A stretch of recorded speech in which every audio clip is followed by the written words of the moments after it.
Islam tidak akan bisa terwujud dilaksanakan tanpa adanya jamaah, tanpa adanya imam yang dibeat dan ru'yah yang membeat, tidak akan bisa.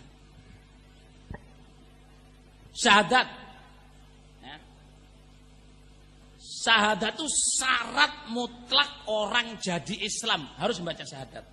Cuman nggak sekedar membaca syahadat. Syahadat itu harus diucapkan di depan imam, yang imam itu akan ngurusi kita sampai kita mati atau dia mati, ya toh?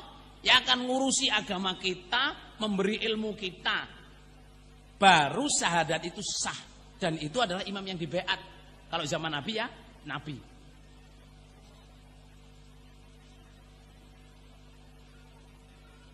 Bisa dipahami nama batin, Bro?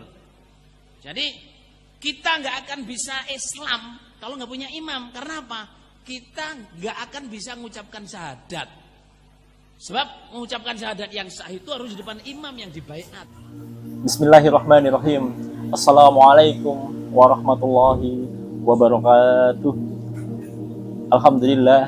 Alhamdulillahilladzi hadana lihada wa ma kunna linahtadiya laula an hadanallah. Laqad ja'at rusulu rabbina bil haqq wa nudu andil kumul jannat istuha bima kuntum ta'malun. Walladzi arsala rasulahu bil huda wa dinil haqq liyudhhirahu 'ala dini kulli walau karihal musyrikun. Asyhadu alla ilaha illallah wa asyhadu anna Muhammadan abduhu wa rasuluhu sallallahu alaihi wasallam wa ala alihi wa sahbihi. Amma ba'du. Ikhwatal Islam, ikhwatal iman, akramanallahu wa iyyakum bi ilmin nafiq. Saudara Islam, saudara iman, semoga Allah memuliakan kita semua dengan ilmu yang bermanfaat. Baik, pada kesempatan sore ini Ana menyapa kembali dalam channel ini. Mungkin sudah sekian lama tidak menyapa antum semua. Alhamdulillah, syukur kepada Allah atas nikmat-nikmat Allah, kepaling Allah. Dan sampai saat ini kita masih diberi kesehatan, diberi kelonggaran. Terlebih lagi kita diberi hidayah untuk menetapi kebenaran agama Islam. Dan bagi anak khususnya dan ikhwah hijrah pada umumnya sudah bisa selamat dari kesesatan Islam jamaah. Baik, pada kesempatan sore hari ini tidak bosan-bosannya kami mengajak kepada antum semua untuk menyampaikan dakwah tauhid, yaitu dakwah inti dari para nabi, dakwah inti yang dibawakan oleh Nabi Muhammad SAW untuk menyeru umat, terutama untuk mengembalikan kita pada akidah yang benar, yaitu akidah Islam, akidah Ahlus Sunnah wal Jamaah, yaitu yang pertama adalah mengedepankan tauhid kepada Allah, ya, mengajak kepada tauhid, menjauhi syirik, mengajak pada sunnah, menjauhi bid'ah. Kami sedikit menyampaikan bahwa tauhid adalah a'dhamu ibadah, ibadah yang paling tinggi tingkatannya, ibadah yang paling agung. Kemudian jangan sampai kita lupa, kita selalu ifradallahu fil ibadah, menyendirikan Allah kepada ibadah. Kemudian kita harus tidak lupa ifradallahu fil khalqi wal mulki wal tadbir. Jadi menjadikan Allah kepada zat yang zat yang merajai, ya, zat yang memelihara. Dan kita harus selalu mengedepankan Allah yang mempunyai sifat-sifat, ya, laisa kamitslihi bisai'in wa huwas samiul basir. Baik, itu adalah ringkasan dari tauhid uluhiyah, rububiyah, asma wa sifat. Mungkin sedikit saja, jadi kita ingatkan hal yang sangat penting ini. Ma'asyiral muslimin, aplikasi dari tauhid kita adalah dengan hati, kemudian dengan lisan, dengan perbuatan. Ya, barusan beberapa waktu yang lalu kita dikajikan oleh Ustadz Khalil Bustami tentang materi kasfus subhat, yaitu dalam kita menegakkan tauhid dengan, yaitu yang pertama adalah dengan hati, kemudian dengan lisan kita, kemudian dengan perbuatan. Banyak sekali contoh-contoh, ya yang kesempurnaan tauhid, seperti yang di dalam kitab Kasfu Sufat yang belum lama dikajikan, bahwa pada saat Nabi Ibrahim itu pada saat mau dijatuhkan ke dalam api, ya, pada saat mau dijatuhkan ke api, kemudian apinya sudah membesar, ya, sangat besar sekali. Kemudian pada saat itu kan Nabi Ibrahim mau dimasukkan ke api itu dengan cara seperti digantung di tali, ya, di apa itu, diayun begitu sampai ayunan yang paling memungkinkan dia dikecebutkan di api, dia meloncat, ya, diloncatkan menuju ke api. Pada saat Nabi Ibrahim itu mau jatuh ke api, itu beliau ketemu malaikat Jibril. Apa yang dikatakan malaikat Jibril pada saat itu? Alakah hajah? Apakah kamu mempunyai keperluan? Jadi malaikat Jibril menawarkan bantuan pada saat itu untuk menolong Nabi Ibrahim. Malaikat Jibril mempunyai kemampuan untuk menolong Nabi Ibrahim. Maka malaikat Jibril menanyakan, apakah kamu ada keperluan untuk saya tolong? Apa jawab malaikat Jibril? Nabi Ibrahim dengan ketauhidan yang sangat tinggi, dengan berpasrah dia kepada Allah, beliau menjawab, amma ilaika fala, kalau itu dari kamu maka tidak. Itu adalah karena dia sudah menyerahkan semuanya kepada Allah. Walaupun saat itu ada malaikat Jibril ingin menolong, ya, tentunya dengan ketauhidan yang tinggi dia berpasrah kepada Allah. Allah yang mengatur segalanya, Allah zat yang maha besar, maha agung, maka dia menolak pertolongan malaikat Jibril. Kemudian Allah menurunkan dalam surat Anbiya itu, ya narun kuni bardan wa salaman ala Ibrahim. Hai api, jadilah kamu dingin dan selamatkanlah Nabi Ibrahim. Itu adalah perintah dari Allah langsung.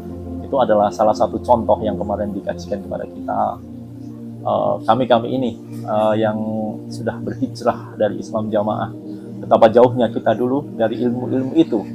Oleh karenanya, ma'asyiral muslimin, kami yang dulu di Islam Jamaah ini banyak sekali ketinggalan ilmu. Seperti ana juga, kitab-kitab ini setelah kita hijrah baru kita kajikan untuk mengejar ketertinggalan. Belajar bahasa Arab juga kita masih dalam tahap belajar, ya, sambil belajar kita mengejar ketertinggalan karena memang dulu tidak diajarkan di dalam Islam Jamaah. Kemudian membaca kitab-kitab para ulama, kita juga ketinggalan, ya, ketinggalan. Baru-baru ini ustadz-ustadz kita dan ustadz-ustadz yang lain mengajikan, dan kita mencoba untuk mengikuti, mengejar ketertinggalan ilmu.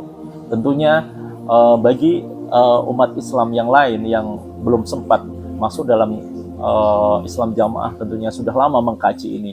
Dan bayangkan saja, baru beberapa saat yang lalu kita ngaji kitab Kasfu Sufat, yaitu subhat-subhat yang mungkin ada di dalam akidah. Nah, itu tentunya kitab-kitab yang sangat mendasar sekali baru kita kaji. Betapa sedikitnya ilmu kami, ilmu saya, dan karena kesesatan yang dulu pernah menimpa sekian puluh tahun, dan sekarang kami sudah baru tahap belajar dan mengejar ketertinggalan ilmu dari antum semua kaum muslimin yang alhamdulillah belum sempat tersesat dalam Islam Jamaah. Itu sedikit pembukaan dari ana. Dan pada kesempatan hari ini ana ingin berbagi seperti tadi cuplikan yang di depan, bahwa tidak henti-hentinya kita mencoba untuk menyadarkan kesesatan dalam Islam Jamaah dengan bagaimanapun caranya. Alhamdulillah, dari video-video ana yang ana upload mulai dari channel itu, banyak sekali ikhwah-ikhwah Islam Jamaah yang jokam itu melihat dan mengkritisi konten-konten yang ada di dalam YouTube ana. Yang intinya yang pertama adalah sempat berdiskusi di kolom komentar. Ya, yang pertama yang kita tanggapi di sini adalah suatu kemajuan. Karena selamat antum semua yang masih di Jukam bisa melihat video ini, karena sebenarnya melihat video atau channel-channel mantan itu menurut istimbat atau ijtihad dari keimaman tidak boleh, tetapi antum menonton. Ini suatu hal yang positif menurut ana, karena antum ingin mencari kebenaran. Semoga saja, ya, semoga saja antum bisa mau terbuka mencari kebenaran. Saya ingatkan kepada antum semua yang masih ada di Jukam yang menyimak channel ini, suatu kebenaran itu tidak kontradiksi, ya. Suatu kebenaran itu apabila diuji akan semakin terlihat kebenarannya, ya. Kemudian kebenaran itu tidak takut diuji. Kalau ada di dalam Jukam adalah kebenaran itu disembunyikan, jamaah-jamaahnya dilarang tanya kepada yang lain, kemudian dilarang belajar, dilarang melihat YouTube, dilarang melihat referensi yang lain. Ini hal yang harus dipertanyakan pada antum semua. Makanya antum semua yang sudah melihat channel-channel Ikhwah Hijrah yang lain, mungkin channel-channel Ribat, channel Bakah, channel Kawan Hijrah, dan channel Asa, dan banyak channel lain Ikhwah Hijrah yang lain, ini adalah upaya-upaya kami untuk menyadarkan antum. Karena secara offline, secara kehidupan nyata, antum semua sudah tidak diperbolehkan untuk mengakses kami dan tidak bisa berdialog dengan kami. Ini adalah cara ana untuk berdakwah, menyadarkan antum semua. Mengapa ada yang bilang juga, mengapa yang diurusi hanya, yang diuber-uber hanya Islam Jamaah? Coba antum lihat di beberapa video ana yang lalu, itu adalah alasan-alasan, mungkin ada hampir 10 alasan.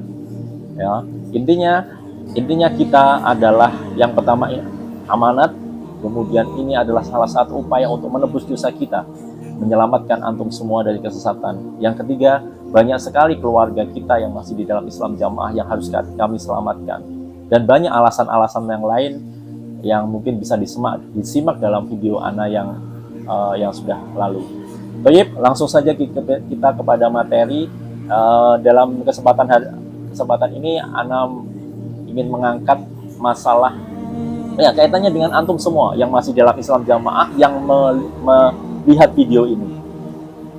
Jadi dari diskusi di kolom komentar nampaknya antum masih bersikukuh ya terhadap keyakinan antum tentang Islam Jamaah, dan ana lihat antum juga tidak mencari kebenaran tapi pembenaran, ya, tidak mau menerima kebenaran. Nah, mungkin dengan kondisi seperti ini ana mencoba memberikan data.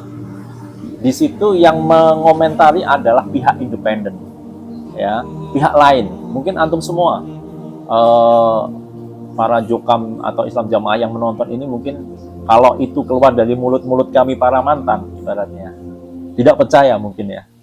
Tetapi cobalah, yang akan berkomentar ini bukan Syekh Khalil, bukan Syekh Aziz, bukan Syekh Abdullah Mas'ud, bukan Ustadz Ikhwan, bukan Ustadz Kurdi, bukan ustadz-ustadz dalam Islam Jamaah, mantan Islam Jamaah yang lain, bukan. Ini adalah ustadz-ustadz luar, ustadz-ustadz yang antum arani dulu wong jobo, ya.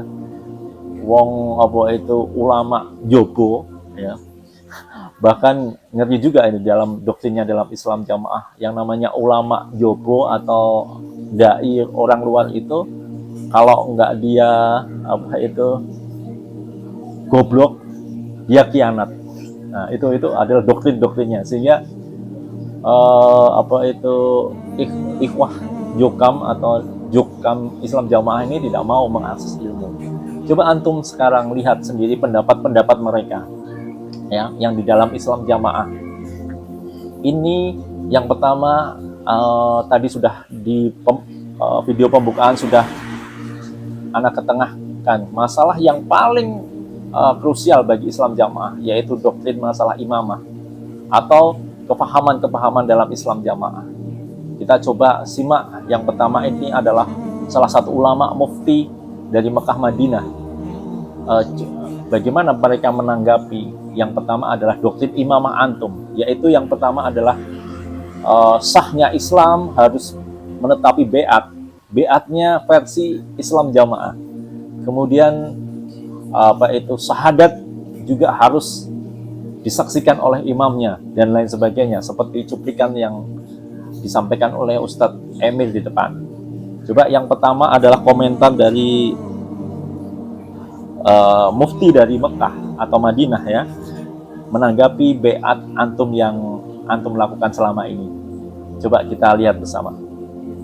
إذا تقرر هذا وعلمنا أن البيعة أمر شرعي وشريعة وشعيرة من شعائر ديننا، علمنا أن هذه البيعة لها شروط ولها أركان لا بد من ملاحظتها، فليس كل بيعة تعد بيعة شرعية موافقة لحكم الله عز وجل، بل لا بد أن يكون فيها شروط شرعية قررها ديننا الحنيف، كما أن الصلاة لا تصح إلا بالتزام شروطها، فمن صلى بغير وضوء متعمدا مع قدرته على الوضوء فإنه لا تصح صلاته، لأنه لم يوجد عنده شرط الصلاة. وهكذا من صلى لغير القبلة وهو يعلم بها لم تصح صلاته، لأن استقبال القبلة شرط من شروط الصلاة. فهكذا في أمر البيعة لها شروط لا بد من مراعاتها والالتزام بها، ولها أحكام وآثار يجب على كل إنسان أن يقوم بها. فمن شروط البيعة أن يكون من يبايع له صاحب ولاية، له أمر ونهي وله غلبة. فأما مبايعة الجماعات والتنظيمات التي تعتمد على بيعات سرية فهذه البيعات لا قيمة لها شرعا ولا يجب الوفاء بها، لأنها لا تتوافق مع المفهوم الشرعي في أمر البيعة. ومن هنا فالبيعات التي تتولاها بعض الجماعات والتنظيمات والأحزاب والحركات هذه ليست بيعة ولاية شرعية، إذ ليس لهم ولاية وأمر ونهي، وإنما هذه البيعات بيعات على خلاف المفهوم الشرعي لمفهوم البيعة التي فيها بيعة ولاية. ومن شروط البيعة أيضا أن تكون من أهل الحل والعقد بعد أن يتوافر فيها شرطها وسببها. Tayyib. Nah, itu adalah fatwa para ulama di Mekah. Coba kita lihat tadi backgroundnya. Mereka mengisi kajian di Masjid Nabawi. Nah, masjid pusatnya kebenaran Islam, ya, di mana ilmu akan kembali di Madinah, kota Madinah. Nah, tidak sembarang orang, ya, tidak sembarang orang bisa mengisi kajian di sini. Kemudian kalau tidak akidahnya lurus sesuai pemahaman para sahabat. Thayyib, antum sudah melihat sendiri, silahkan didengarkan sendiri, ya, silahkan dicerna bahwa baiat antum, ya, itu tidak dari persyaratannya, persyaratan baiat dan sebab penyebabnya sudah tidak sesuai dengan syariat Islam. Nah, itu adalah pendapat dari salah satu ulama Madinah. Tayyib, yang kedua, Ana juga akan menyampaikan ini pendapat dari ulama Indonesia yang mengajar di Masjid Nabawi, ya, yaitu Ustadz Aliful Bahri, LCMA, ya. Beliau adalah penceramah berbahasa Indonesia di Masjid Nabawi, dan beliau adalah mahasiswa S3 di Fakultas Syariah Universitas Islam Madinah. Tentunya hanya ustadz-ustadz yang mempunyai akidah yang lurus, yang sesuai pemahaman yang benar, yang bisa mengajar di sini. Tayyib, kita simak ulasan beliau mengenai kefahaman di dalam Islam Jamaah berikut ini. Baiat itu adalah kepada pemimpin kaum muslimin. Yang namanya baiat itu adalah kepada pemimpin kaum muslimin. Pemimpin kita di negara kita yang tercinta adalah Bapak Presiden Insinyur Haji Joko Widodo, atau yang kita kenal dengan Bapak Jokowi. Semoga Allah menjaganya, menjaga keluarganya, menjaga seluruh yang ada di sekitarnya, dan menjaga kita sebagai rakyat Indonesia. Itu yang namanya baiat. Dan baiat itu tidak mesti kita yang datang kepada Bapak Presiden, karena ada jalurnya. Gubernur, kemudian di bawahnya ada lagi bupati, ada Bapak Camat, ada kepala desa, ada kepala dusun, ada ketua RT, ada ketua RW. Nah, mereka lah yang mewakili kita untuk membaiat. Itu yang namanya baiat.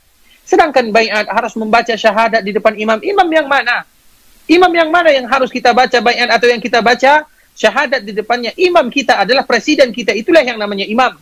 Sehingga disebutkan di dalam istilah bahasa-bahasa atau bahasa para ulama, Imamul A'zam, yaitu pemimpin yang besar. Siapa dia? Pemimpin kalau di daerah kita, Bapak Presiden kita. Kepada dialah harus kita berbaiat. Sedangkan kepada selainnya, imam ini, imam itu, imam siapa yang harus kita berbaiat? Dan kenapa harus kita berbaiat kepadanya? Kenapa kita harus mengulang syahadat? Itu tidak ada, ikhwatul Islam rahimani wa rahimakumullah. Dan itu adalah di antara salah satu yang menyelisihi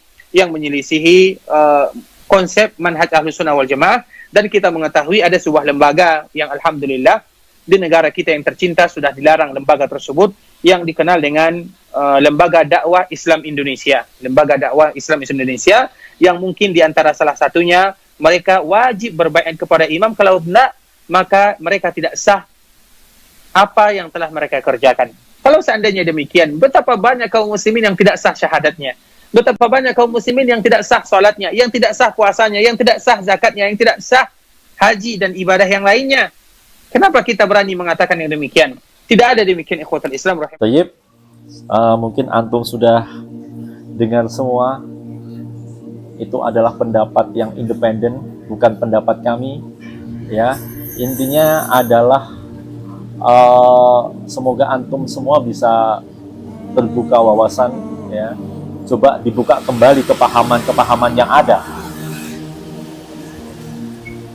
Kemudian cobalah untuk berpikir secara tidak terdoktrin, ya, secara dengan menggunakan akal sehat, ya. Apakah memang seperti yang dimaksudkan seperti berbaiat berjamaah itu seperti yang antum semua lakukan? Bahkan kalau kita lihat video-video anak yang lalu, imamnya adalah disembunyikan, ya, imamnya disembunyikan, bahkan ketua DPD-nya itu tidak kenal dengan imamnya, ya, mengingkari bahwa dia adalah imamnya. Mereka berbohong. Coba kita lihat surat berikut ini. Ini adalah surat kebohongan yang ditandatangani. Nah, ini adalah kebiasaan buruk sekali mereka untuk mengkelabui, untuk membohongi. Dan ini di dalam Islam Jamaah sah-sah saja. Tidak berdosa ini untuk perjuangan Islam Jamaah. Itu ada doktrin di dalamnya. Karena mereka, tanpa antum sadari, kalian semua adalah membohongi semua. Membohongi ulama-ulama, ya. Kemudian membohongi umat Islam semuanya.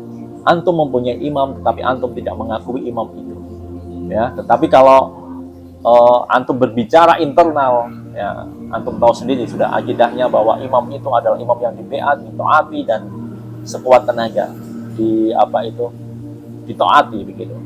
Ini adalah bukti kebohongan yang tadi disampaikan adalah budi luhur, atonah bitonah bitulihuur, rahasia yang antum semua seperti layaknya Syiah, yaitu dengan takiyahnya atau dengan kepura-puraannya, bahkan berani berbohong untuk menyembunyikan demi untuk menjaga kelancaran organisasi Islam Jamaah ini. Tayyib, yang ketiga kita dengarkan juga dari Ustadz Abdul Somad, Profesor Dr. Abdul Somad, LCMA. Ya, kita lihat bahwa video Ustadz Abdul Somad berikut ini. Ustadz, aliran LDII itu seperti apa?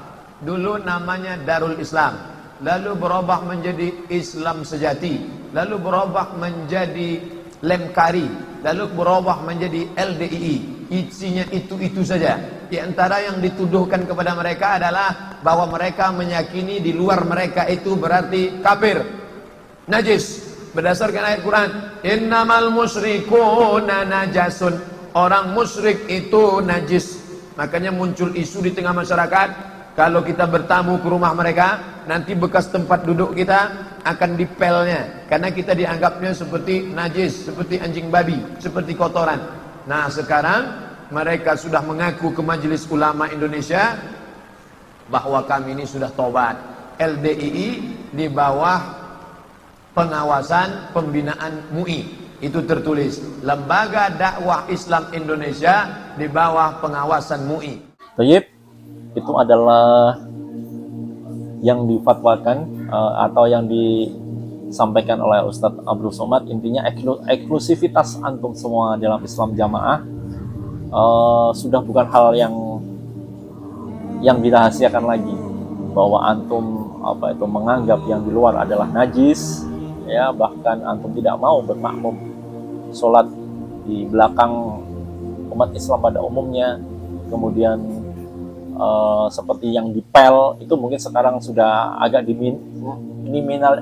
dinetralisir ya, dengan antum semua untuk menjaga budi luhur ya. Tapi prakteknya masih terdapat was-was bahwa yang di luar itu tidak bisa menjaga najis, sehingga seperti bentuk kamar mandi, seperti pakaian yang dijemur dan lain sebagainya, itu masih sangat terlihat sekali. Bentuk kamar mandi antum juga untuk menjaga toharoh kenajisan itu kan dibikin khusus dengan bentuk seperti itu. Nah ini adalah antum dengan untuk menjaga toharoh itu, tetapi antum juga mempunyai akidah bahwa seakan-akan yang lain yang di luar antum Islam Jamaah itu tidak bisa menjaga najis ya.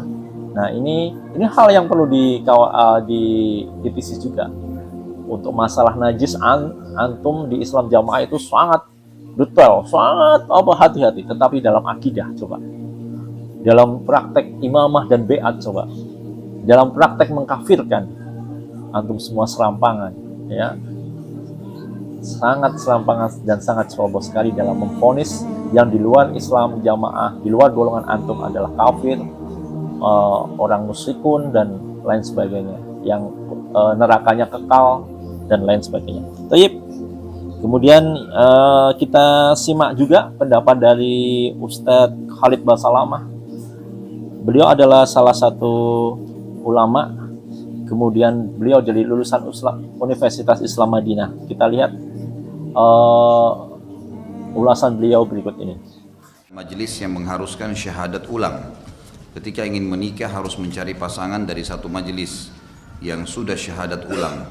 Jika tidak, maka pernikahan tidak sah dan sama saja dengan berzina. Apakah yang seperti ini dibenarkan? Apakah ada dalil dan kisah salafus saleh? Ini tentu masalah syahadat batal atau tidak batal, ada syarat-syarat syar'i. Kalau seandainya betul-betul memang dia kafir, dia memang pernah membatalkan syahadatnya, ya memang harus syahadat gitu kan. Tapi yang saya tangkap bukan itu di sini. Ini ada kelompok, memang tidak usah kita sebutkan namanya. Memang mereka menganggap semua umat Islam kafir. Jadi kalau mau baru bergabung harus syahadat dulu. Yang dianggap cuma kelompoknya saja yang benar, dan ini sama sekali tidak benar. Sama sekali tidak benar. Kita tidak boleh sama sekali menuduh seseorang itu kafir kalau tidak ada hujjah tentang masalah itu. Jelas-jelas ada sesuatu yang membatalkan kekafiran dia. Masih ingat perilaku Usama bin Zaid kan? Radhiyallahu anhuma, yang pernah mau menebas orang kafir, kemudian tiba-tiba syahadat, lalu Usama bin Zaid tebas saja langsung. Setelah berpikir sejenak lalu ditebas sama dia. Ditanya oleh Nabi SAW, kenapa kau bunuh hai Usama? Ya Rasulullah, ini tadi musuh ini, dia perang dengan saya. Kalau saya tidak menangkis, saya sudah dibunuh sama dia. Tiba-tiba waktu pedangnya sudah jatuh, dia tiba-tiba syahadat. Berarti dia syahadat karena takut lihat pedang saya. Apa kata Nabi SAW? Apa kau belah dadahnya hai Usama? Sehingga kau tahu dia benar atau tidak? Usama terdiam. 2 kali Nabi SAW ulangi. Apa kau belah dadahnya hai Usama? Sehingga kau tahu dia jujur atau tidak? Terus Nabi SAW ulangi kata Usama sampai saya berharap masuk ke dalam kuburan dan tidak keluar lagi. Meninggal. Karena beratnya bobot kata-kata Nabi SAW tadi. Jadi nggak bisa sembarangan mencap orang semuanya kafir. Tayyib, itu adalah penyampaian Ustadz Khalid Basalamah Semoga semakin semakin membuka wawasan antum semua, ya, baik yang masih ada dalam Islam Jamaah. Cobalah, mungkin antum semua tidak mau membuka channel-channel mereka, tetapi pada kesempatan ini ana berusaha untuk meringkas mengkompil dari pendapat-pendapat ini, sehingga semoga menjadi jalan untuk membuka kesadaran antum dan akhirnya antum semua bisa berhijrah. Itu adalah pendapat mereka, ya, dari sisi keilmuan mereka, ya, tidak ada hubungannya dengan kami, dan itu memang dari segi keilmuan dan dari segi istiqlal dari Islam mengenai mengenai bai'at, mengenai firqah, mengenai keimaman, ya, mengenai bahayanya mengkafirkan. Thayyib. Selanjutnya ada juga pendapat dari Ustadz Adi Hidayat, ya, Ustadz Adi Hidayat LCMA juga. Kita simak tausiah beliau berikut ini. Dan katanya tidak berbaiat, punya keimaman. Masya Allah. Siapa imamnya ini? Satu itu. Kedua, siapa yang mengangkat dia jadi imam? Yang kedua itu. Yang ketiga, sejak kapan dia jadi imam? Itu poinnya. Tolong jawab dulu pertanyaan saya itu. Kalau sudah terjawab, baru kita bisa ketahui aliran asal-usulnya. Nabi itu nggak aneh-aneh kok. Ya, masjid sesuai ketentuan, syaratnya ada, tempatnya ada. Bahkan kalaupun tak ada bangunan atap dan sebagainya, tempatnya suci. Ju'ilatul ardili wali ummati masjidan tahura. Kalau anda nggak menemukan tempat-tempat yang berlindung, tempat-tempat yang tersekat, maka bumi itu sepanjang terbebas dari najis-najis jadi suci, bisa digunakan untuk sholat. Jelas ya? Tuh, jadi masjid itu terbuka gitu. Nah, kalau sekarang kita menemukan tempat seperti ini bagus, indah, masya Allah, maka itu bagian dari masjid, sah, suci, kita bisa anggap baik, nggak ada masalah. Ini kemungkinan besar ada aliran-aliran tertentu dengan pemahaman tertentu. Ya, yang boleh jadi pemahamannya tidak berdasarkan pemahaman yang dipahami oleh mayoritas umat Islam pada umumnya. Maka Nabi sudah jauh-jauh hari mengingatkan fenomena seperti ini. Kalau anda mendapati aliran seperti ini, maka berpeganglah dengan Al-Quran dan Sunnah dan Al-Jamaah. Al-Jamaah, lihat mayoritasnya. Apalagi kalau sudah beda-beda tertentu. Ya, kalau nggak baiat sama saya, maka syahadatnya belum sah. Pertanyaan saya, anda baiat sama siapa? Hah? Dan siapa yang membaiat anda? Sejak kapan anda jadi khalifah? Sejak kapan anda jadi imam? Ya kan? Bagaimana status yang lainnya? Anda baru lahir kemarin sore, usia baru 50 tahun, udah jadi imam. Pertanyaan saya, yang angkat anda siapa? Lu sebelum anda semuanya kafir semua. Itu kan sederhana aja. Datang aliran seperti ini pernah datang. Seperti ini hendaknya saya kira dihindari. Ini biasanya aliran-aliran tertentu yang terdampak oleh situasi-situasi lingkungan, baik politik atau ekonomi. Itu kira-kira nasihat dari Ustadz Adi Hidayat. Intinya, mana imam antum itu? Apakah dikenal? Ya, apakah karena mengangkat imam itu seperti yang tadi disampaikan sebelumnya, harus ada syarat, ya, harus ada syarat yang harus dipenuhi menjadi imam a'dham yang terkenal, ya. Bahkan di Indonesia sudah disampaikan bahwa ulil amri kita adalah yang mengatur kita, yang menguasai urusan orang Islam. Dan alhamdulillah kita juga sudah diurusi masalah haji. Seperti rukun Islam, semua kita diurusi. Coba kita sholat, ada waktu sholat, kemudian azan diperkenalkan bahkan di televisi, di media. Kemudian puasa, zakat, haji, ada bad dan amil zakat. Haji juga ada biro yang diurusi, waktunya, biayanya, kemudian penjadwalannya. Ya, puasa juga demikian. Intinya, alhamdulillah pemimpin kita, waliul amri kita sudah mengurusi kita, walaupun tidak sesempurna. Syariat Islam itu ditegakkan, tetapi maqasid syariahnya sudah kita dapat. Baik. Kemudian kita tampilkan juga Ustadz kita, yaitu Ustadz Syafiq Reza Basalamah, Dr. Syafiq Reza Basalamah LCMA.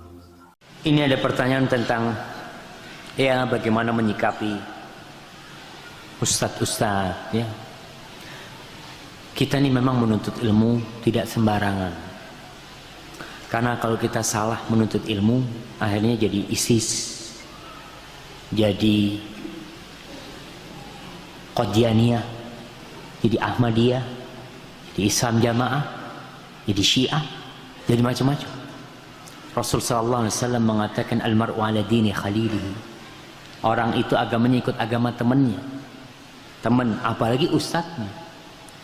Perkataan Ibnu Sirin, inna hadzal ilma dinun fanzuru amman ta'khuduna dinakum. Ibnu Sirin Abdullah bin Mubarak dia mengatakan ilmu ini agama loh. Kalian lihat kepada siapa kalian belajar agama kalian. Nggak gampang-gampang. Memang kalau dikatakan ente ngajinya pilih-pilih ustaz, ya memang harus milih. Kalau sembarangan akhirnya jadi aliran-aliran yang kayak gitu. Dan banyak aliran seperti itu. Ingat dengan Ahmad Musaddiq yang ngaku jadi nabi, jadi rasul SAW. Ada pengikutnya enggak? Ada pengikutnya. Karena orang kadang-kala punya kecondongan agama, ya asal ngaji. Ada pengajian, bismillah anak datang. Jadi ikut Islam Jamaah. Jadi nanti ikut aliran-aliran macam-macam lah ya. Maka perlu hati-hati kita menuntut ilmu. Menanggapi tentang antum semua. Jadi yang kita sampaikan, yang Ustadz sampaikan di sini adalah berhati-hati mengambil ilmu, ya, mengambil ilmu dari ulama, ya. Jangan sampai kita tersesat dalam pemahaman Islam Jamaah.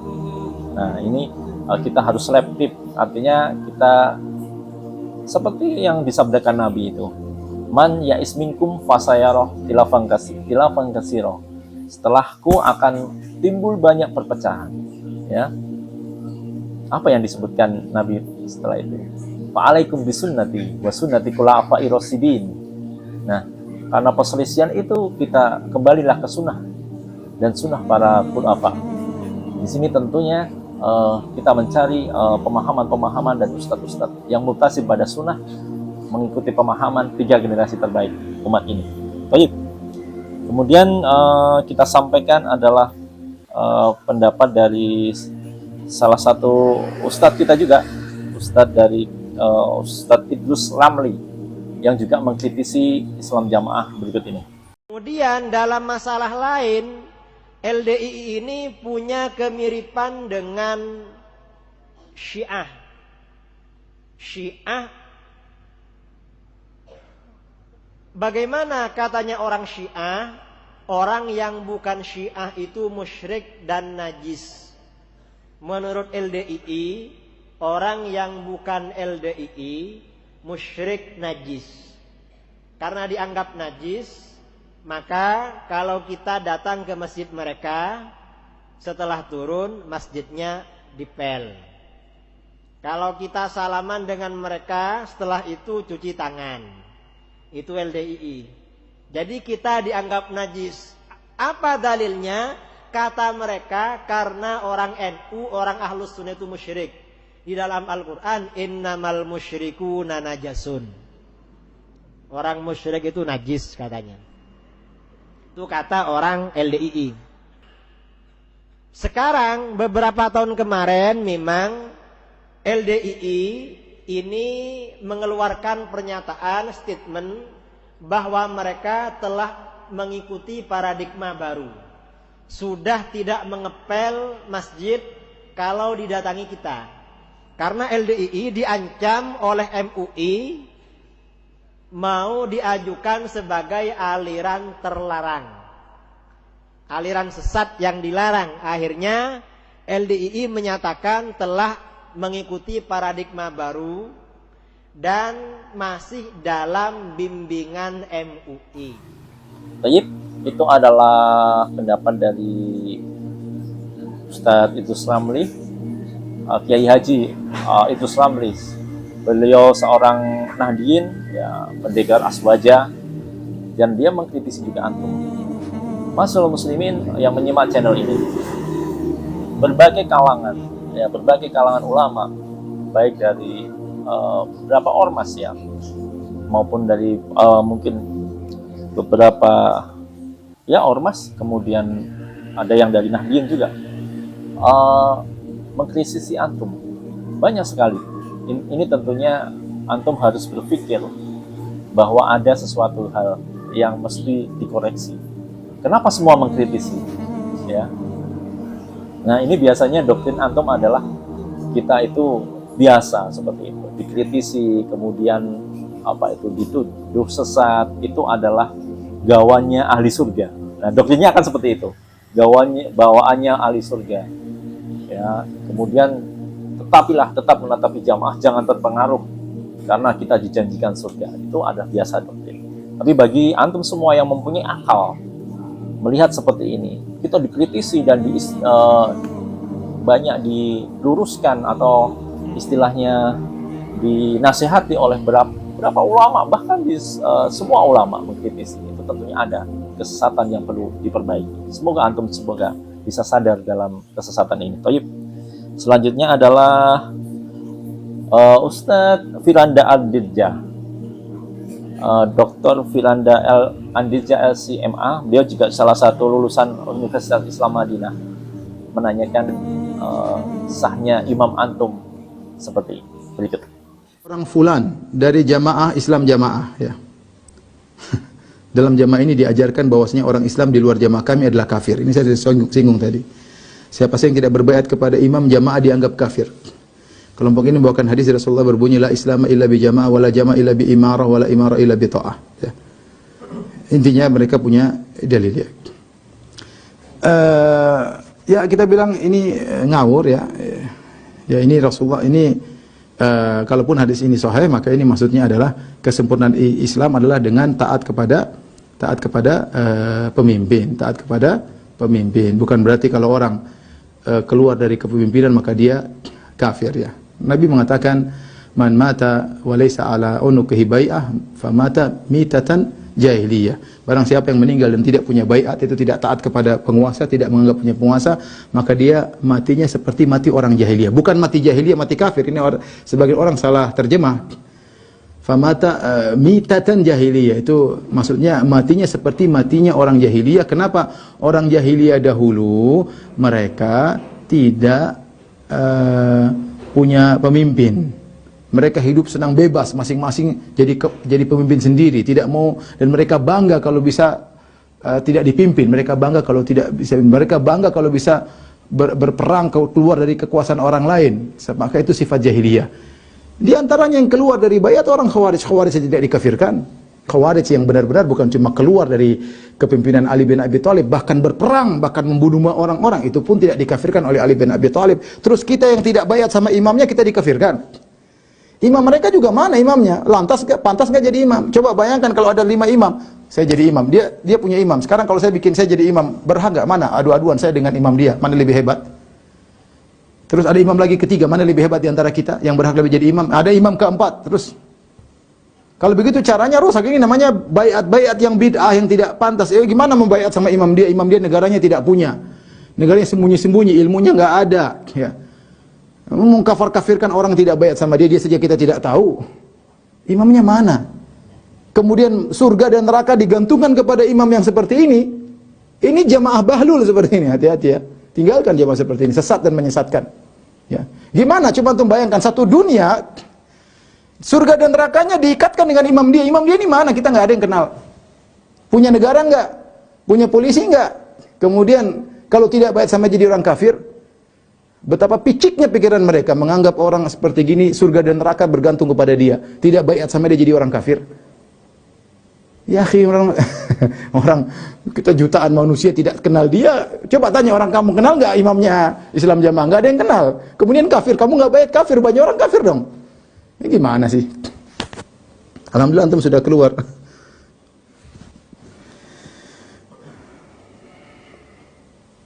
Ini lagi sama ini. Ustaz, saya Najib dari Surabaya ingin bertanya bagaimana pendapat Ustaz tentang baiat seseorang. Jika kita tidak baiat kepada orang tersebut maka kita dianggap kafir. Kafir gara-gara tidak baiat sama. Suruh dia baiat sama saya, kalau tidak baiat sama saya dia kafir. Saya kalau begitu kan gimana? Saya balik sekarang. Saya lebih berhak jadi imam daripada dia. Kalau tidak baiat sama saya dia kafir. Boleh nggak gitu? Nah akhirnya imam banyak muncul. Ini yang bikin keributan di kaum muslimin. Mau baiat sama orang majhul nggak jelas. Kalau baiat itu apa? Waliul amr tuh. Namanya waliul amr itu seorang yang menguasai urusan kaum muslimin. Dia ngurusin apa kita? Ngurusin lalu lintas enggak? Ngurusin haji juga enggak? Dia haji aja ikut travel. Terus ngurus apa? Mau jadi wali amr bayat, gimana apa yang mau dibayat? Tentara nggak punya, polisi nggak punya. Terus apa? Pandemi membuat apa? Memberikan vaksin buat masyarakat. Terus kalau nggak bayat sama dia jadi kafir. Ente otak taruh di mana? Ya. Jadi mikir sedikit ya ikhwan. Tayyib, itu adalah pernyataan Ustadz Firanda dan kembali menanyakan kok bisa kebenaran surga digantungkan dengan Islam imam semacam ini. Jadi hal-hal yang seperti diutarakan di depan itu adalah ada syaratnya dan pemilihannya tidak mesti langsung oleh rokyahnya, bisa diwakilkan oleh ahli hali wal ahad ya. Seperti di Indonesia itu ada pemimpin MPR, DPR ya. Seperti di Arab Saudi Arabia itu khalifahnya adalah Raja Salman, itu tidak satu persatu rakyatnya, tetapi diwakilkan oleh MPR-nya di sana atau DPR-nya di sana, yaitu yang disebut ahli hali wal ahad. Itu yang dimana pemimpin yang resmi dilantik seperti itu, tidak seperti pemimpin Islam Jamaah yang disembunyikan, kemudian disembunyikan. Yang pertama terus tidak menyampaikan keluar bahwa tidak mempunyai imam dan lain sebagainya. Semoga antum semua bisa sadar. Kemudian ini ada pendapat lagi oleh Ustadz Zulkarnain As-Sunusi ya. Dia adalah muridnya Ustadz Fauzan, Syekh Fauzan Al-Fauzan ya, salah satu ulama kibarul ulama di Mekah ya. Beliau adalah pendampingnya, tentunya akidah beliau juga akidah Ahlussunnah wal Jamaah yang lurus menurut pemahaman 3 generasi terbaik umat ini. Nah, Ma'asyiral muslimin, kita simak penjelasan Ustadz Zulkarnain Sunusi yang juga merupakan sahabat dekat Ustadz Abdul Aziz Ridwan berikut ini. Apakah HTI dan LDI itu termasuk golongan Khawarij? Ya, pada pemikiran mereka ya benar, ada dari pemikiran Khawarij. Yang satunya melihat, memandang seluruh pemerintah Islam tidak ada yang syah, ya itu pemikiran Khawarij namanya. Memandang pemerintah dipimpin oleh Muslim seperti di Indonesia ini, itu pimpinannya tidak syah, itu pemikiran Hizbut Tahrir secara umum di mana-mana. Iya. Nah, itu pemikiran Khawarij. Yang satunya lagi, itu memandang orang yang bukan jemaahnya itu adalah kafir. Yaitu pemahaman Khawarij. Iya. Baik, selanjutnya ini yang terakhir mungkin adalah pendapat dari Ustadz Zainal Abidin LC untuk mengkritisi antum semua, lagi-lagi dikritisi lagi. Ana tidak akan banyak berkomentar di sini, ma'asyiral muslimin, karena ini adalah pendapat yang sudah disampaikan dengan begitu jelasnya. Kita simak pendapat Ustadz Abidin berikut ini. Aliran LDII ini sebetulnya Islam Jamaah dulu, lemkari dulu, terus kemudian menyulap-nyulap terus. Dan perlu diketahui bahwa mereka ini di Indonesia memang sudah cukup menyebar dan cukup kuat karena dakwahnya mereka sangat intensif. Dan mereka memiliki beberapa kenyimpangan yang sehingga kita tidak bisa toleran, apalagi menyarankan mereka ahli sunnah untuk masuk ke golongan mereka, masuk ke kelompok mereka, ikut mereka. Di antaranya mereka sebetulnya Khawarij lokal. Dia tidak mau mengakui siapapun, jamaah manapun, kaum muslimin manapun, ulama, sampai sahabat aja nggak mau, apalagi imam. Makanya dia itu ambil Quran hadis, tapi dia tafsiri sendiri. Alasannya Imam Syafi'i kan manusia, Imam Abu Hanifah kan manusia, Abu Bakar, Umar manusia. Lah sekarang Imam ente jin apa? Ya manusia enggak? Sama. Sekarang kita bandingkan manusianya Imam ente dengan manusianya Abu Bakar, lebih hebat mana keislamannya? Otomatis Abu Bakar, Umar, Utsman, muridnya Rasulullah lebih hebat daripada murid-murid yang enggak jelas, yang kemudian menyulap dirinya menjadi imam. Kemudian mereka membuat sistem mangkul, yaitu siapa saja yang tidak mengambil Islam dari imamnya, dari gurunya, maka Islamnya tidak sah. Ya, dan dia selalu memperalat dalil. Sebetulnya ucapan Umar ini benar. La islama illa bi jama'atin wala jama'ata illa bi imamin. Ini benar ucapan Imam Umar bin Khattab. Diriwayatkan oleh Imam Ad-Darimi di dalam sunannya. Tapi hadirin sekalian, digunakan pembenaran untuk bai'ah Imam LDI ini nggak benar.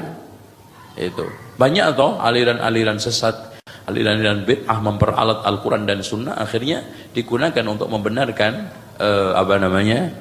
yang lain. Baik.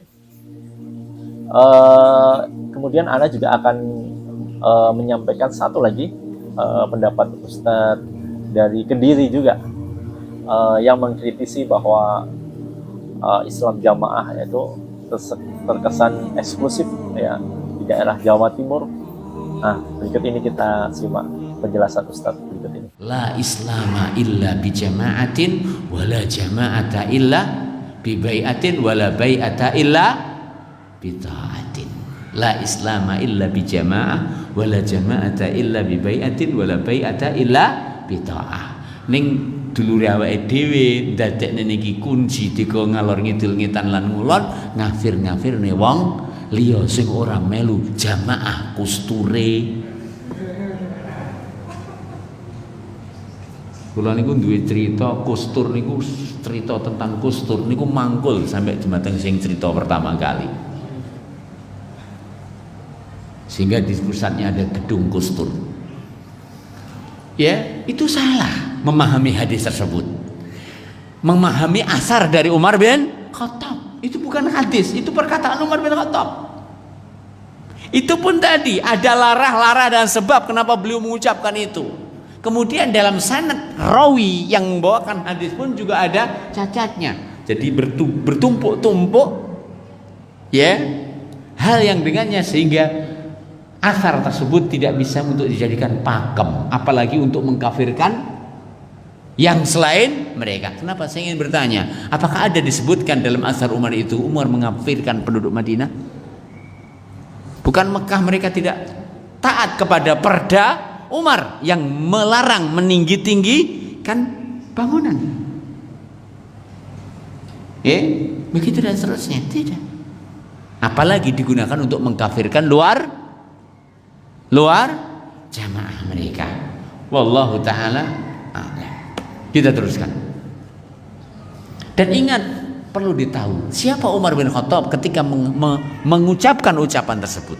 Apa podo karo wong Kediri kono? Ya blas ta. Wong Kediri tanggane orang ngakoni. Aku lho tanggane orang ngakoni kok. Apa meneh kok mbengat?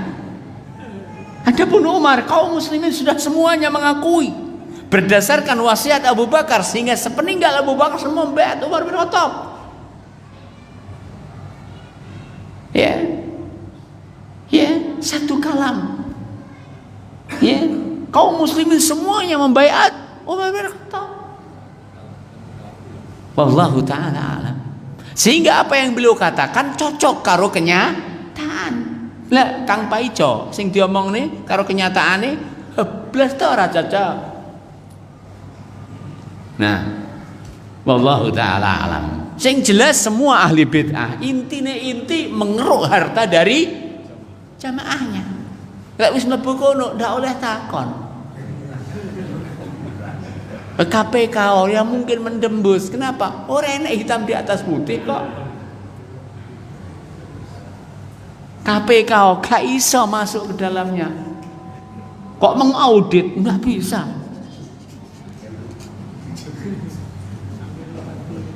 Oh, neraka karo swarga dodolane. Hah? Kita teruskan. Aku ora nyebut lho nggih. Nek gur melipir kok kiwa karo tengen. Bahkan bolak-balik niku kula krungu ngeten. Lek jamaah ora gelem taat, swarga tinggeni imam karo keluargane. Ketok lek ngono. Napa? Imam karo keluargane. Lah kok ganteng men iso jamin keluargane. Lha Rasulullah dateng anake lho ora iso jamin. Rasulullah dateng bulike ya ora iso jamin. Rasulullah dateng pahlike ya ora iso jamin. Lah kok mak dewani jamin keluargane. Jadi ahli batil itu ora usah tok jawab, rungokno ngono tok. Oh. Akhirnya Anda akan tahu alurnya, arahnya kemana dia. Ya, wallahu taala alam. Ingat surga yang dia jamin untuk keluarganya, yakinlah bukan surga Allah taala. Karena surga Allah taala tidak bisa dikapling oleh siapapun. Yep, masyaallah muslimin, itu adalah pendapat dari ulama-ulama kita di Indonesia. Juga ada mufti dari Mekah Madinah. Intinya antum semua sedang dikritisi, baik secara keilmuan ya maupun dari segi pemahaman antum semua. Semoga antum semua bisa sadar, menyadari bahwa ini adalah sesuatu kekeliruan, dan antum harus terus memupuk rasa penasaran dan carilah kebenaran itu. Jangan mencari pembenaran. Semoga video ini kurang lebih dapat bermanfaat dan membantu menyadarkan antum yang masih dalam Islam jamaah. Kepada umat muslim pada umumnya, mohon bantuannya untuk menyadarkan saudara-saudara kami dimanapun antum berada. Sesungguhnya kami semua sangat mencintai mereka, keluarga kami, kolega kami, saudara-saudara kami yang dulu dalam Islam jamaah. Dan wallah, kita tidak ada niat untuk merusak antum semua atau membuat gaduh, tapi kita hanya ingin bahwa antum semua bisa rujuk ilal haq, kebenaran, rujuk kepada kebenaran dan Islam yang sesungguhnya. Wassallallahu ala Muhammad wa ala alihi wa sahbihi wasallam. Wa akhiru da'wana anilhamdulillahi rabbil alamin. Subhanaka wa bihamdika asyhadu alla ilaha illa anta astaghfiruka wa atubu ilaik. Wassalamualaikum warahmatullahi wabarakatuh.